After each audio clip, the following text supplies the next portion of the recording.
Le raisonnement étant poussé au bout de sa logique, force nous est donnée de constater que la pauvreté est en définitive une attitude filiale. C'est la liberté d'être enfant.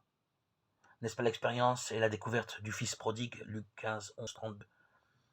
Encombré de ses désirs, avide d'une liberté illusoire, il quitte la maison paternelle et vogue vers des cieux qu'il imagine meilleurs. Son cœur est trop plein de l'espoir de fausses richesses pour qu'il puisse y avoir place en lui pour l'amour de son Père.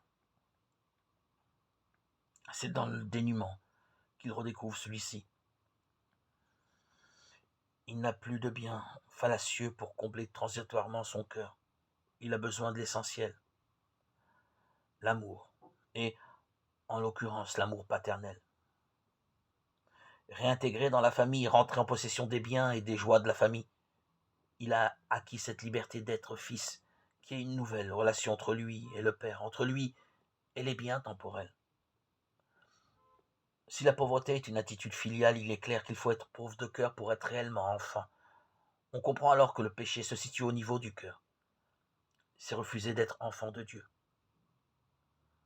Par contre, le cœur étant changé, l'être tout entier est sauvé.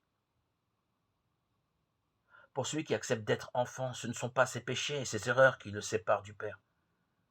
Certes, il vit plus ou moins en enfant, il porte plus ou moins bien le nom du Père.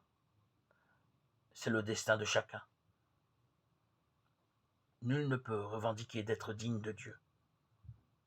Cependant, celui qui a décidé dans son cœur, c'est-à-dire au plus profond de lui-même, d'accepter la paternité de Dieu, de ne considérer rien de supérieur de manière définitive à ce bien, celui-là est héritier du salut.